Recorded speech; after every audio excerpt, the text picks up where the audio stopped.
Okay, तो इस video में हम लोग कवर करने वाले हैं math class 7 R S Agarwal book से एक्सरसाइज 9C का क्वेश्चन नंबर 6 को। और 9A और 9B में अगर तुम्हें कोई डाउट हो तो तुम वीडियो का डिस्क्रिप्शन चेक कर सकते हो। सारे वीडियो का सॉल्यूशन तुम्हें प्लेलिस्ट में देखने को मिल जाएगा और उन सभी वीडियोज़ का लिंक तुम्हें डिस्क्रिप्शन में देखने को मिल जाएगा। क्वेश्चन 6 क्या कह रहा है, आओ इसके ऊपर विचार करते हैं। क्वेश्चन 6 कह रहा है कि if 21 cow eat as much as 15 buffaloes, how many cows will eat as much as 35 buffaloes. कहने का मतलब है कि 21 काऊ जो है वो 15 बुफेलो के हिसाब से खाती है। मतलब 15 भैंस जितना खाएगा उतना 21 काऊ जो है खाती है। ठीक है, तो ये तुम्हें पहला क्वेश्चन देखने को मिल गया। दूसरा पार्ट क्या कह रहा है कि अब हमें बताना है कि 35 बुफेलो जितना खाएगी उसमें कितना काऊ जो है खा सकती थी। How many cow will eat as much as 35 buffalo, यानी 35 बुफेलो जितना खाएगी उतना में कितना काऊ जो है खा सकती है। ठीक है, तो ये हमें बता देना है। तो इस तरीके का क्वेश्चन अभी तक तुम्हें नहीं देखने को मिला होगा किसी भी एक्सरसाइज में। 9A 9B, ये जो 9C बना रहे हो इसमें देखने को मिल रहा है। तो जब नहीं कोई क्वेश्चन मिला रहता है बनाने मतलब बनाने के लिए, तो उसमें बहुत सारे बच्चे को कन्फ्यूज़न होता ही होता है।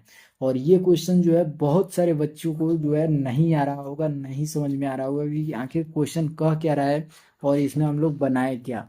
तो जिन्हें भी इस तरीके का डाउट लग रहा होगा वो वीडियो को पहले लाइक कर दो। मैं यहीं पे बैठा हूँ, पहले लाइक कर दो। कर दिया लाइक। अब देखो बहुत ही आसानी से मैं इसे समझा रहा हूँ कि किस तरीके से निकाल सकते हो, और बहुत ही आसानी से तुम खुद भी इसे निकाल सकते हो। इतना आसान है कि तुम खुद कहोगे कि वाह। तो देखो यहाँ पे ये जो वैल्यू है, ये इस तरीके का क्वेश्चन निकालने के लिए सबसे पहले देखो किस तरीके से करोगे।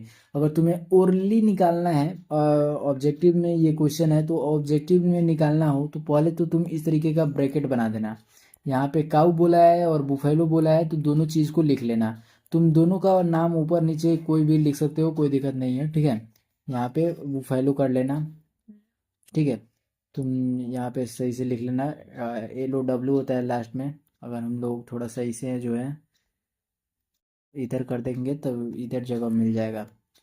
अब देखो यहाँ पे हमें पहले क्या बोला गया है कि 21 काऊ जितना खाएगी उतना 15 बुफैलो खाएगा। ठीक है, और दूसरा में पूछा गया है कि 35 बुफैलो खाएगी तो उतना में हमें बताना है कि काऊ कितना खाएगी।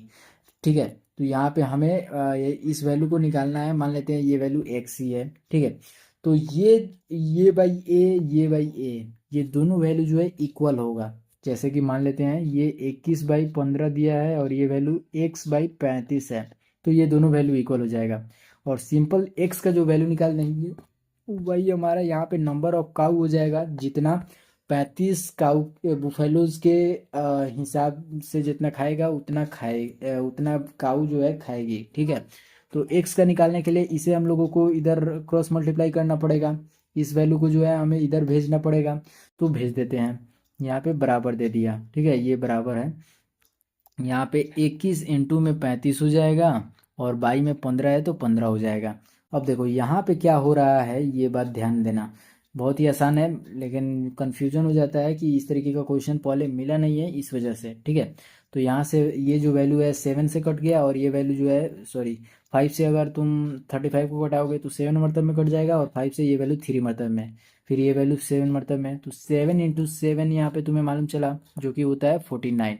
तो 49 काउज जो है वो तुम्हारा यहाँ पे निकल कर आ जाता है कि 49 काउज जितना खाएगी उतना में 35 ही बुफेलो खा पाएगी। ठीक है, ये बात। अब इसे तुम अगर लैंग्वेज में भी लिखना चाहो तो कोई दिक्कत नहीं है, आसानी से यही चीज़ को तुम लैंग्वेज में भी लिख सकते हो। बस उसे क्या करना पड़ेगा कि उस केस में जो है थोड़ा सा तुम्हें क्वेश्चन को ट्विस्ट करना पड़ेगा। यहाँ पे हमें नंबर ऑफ काउ निकालना है, तो पहले तो तुम्हें क्या करना है कि 21 बुफेलो जितना खाएगी वो सॉरी 15 बुफेलो जितना खा रही है उतना में देखना होगा कि काऊ कितना खाएगी। तो यहाँ पे लिखना कि number of cows required to eat as much as 15 buffaloes, इस तरीके से भी लिख सकते हो। या फिर तुम लिख सकते हो इन 15 buffaloes feed number of cows required, इस तरीके से भी लिख सकते हो, तुम्हें जो लैंग्वेज पसंद आए वो लिख सकते हो। यहाँ पे हम लोग छोटा वाला लिख लेते हैं लैंग्वेज। यहाँ पे हम लोग लिखेंगे number of cows required, number of cows required to eat as much as, to eat as much as. यहाँ पे पहले इसे हम लोग थोड़ा सा अलग हटा लेते हैं, इसे हम लोग थोड़ा और इधर भेज देते हैं। ईट एज मच एज 15, यहाँ पे बुफेलो बोला है तो 15 बुफेलो लिख लेना, ठीक है। यहाँ पे 15 बुफेलो हो जाएगा। और बुफेलो लिखने के बाद पहले फिर से इसे हटाना पड़ेगा, इधर और हटा दिया, ठीक है। अब यहाँ पे बुफेलो, यहाँ पे 21 हो जाएगा, ठीक है। अब यही सेम काम जो है हम लोग किसके लिए करेंगे, पहले 1 बुफेलो के लिए करेंगे, ठीक है। ये थोड़ा सा ज़्यादा ही छोटा हो जा रहा है, जिसमें तुम्हें अगर नहीं दिख रहा होगा तो इसे हम लोग थोड़ा सा छोटा कर देंगे। अब देखो, इसे अब जूम कर देते हैं। अब देखो यहाँ पे तुम्हें क्या देखने को मिलेगा कि ये तो वैल्यू हमें मालूम चल गया कि 21 के इक्वल है। सॉरी, इसे हम लोग 21 कर दिया, ठीक है। तो यहाँ पे 1 बुफेलो के हिसाब से निकाल लेना, जो कि आएगा 21 बाई में 15। अब तुम्हें निकालना है 35 बुफेलो के हिसाब से, तो ये 21 बाई 15 कर दिए और ये आ गया हमारा 35। ये वैल्यू जो है 7 से सॉरी 3 से अगर कटाओगे तो 7 मरतब में, और 3 से कटाओगे तो ये वैल्यू 5 मरतब में, 5 से ये वैल्यू 7 मरतब में, तो वापस से तुम्हारा आ गया कितना, 7 इंटू में 7, जो कि होता है 49। तो दोनों तरीके से तुम बना सकते हो, तुम्हारे ऊपर है, कोई दिक्कत नहीं है कि यही बनाओ या फिर कोई और तरीका से ही बना सकते हो, तुम्हें जो आसान लगे। ये लैंग्वेज जो था इसमें केवल दिक्कत तो होता है क्या कि बहुत बच्चे को जो है लैंग्वेज लिखने ही नहीं आता है, इस वजह से जो है मैंने बताया कि अगर ऑब्जेक्टिव टाइप क्वेश्चन है तो तुम इस तरीके से भी बना सकते हो, कोई दिक्कत नहीं है, ठीक है। तो इस तरीके से तुम्हें ये क्वेश्चन सॉल्व मैंने करा दिया, और यहाँ तक देख चुके हो तो ये वीडियो ख़त्म होती है। वीडियो को लाइक करना, चैनल पर नए हो तो सब्सक्राइब जरूर से कर देना। मिलते हैं अगले वीडियो के साथ, तब तक के लिए बाय।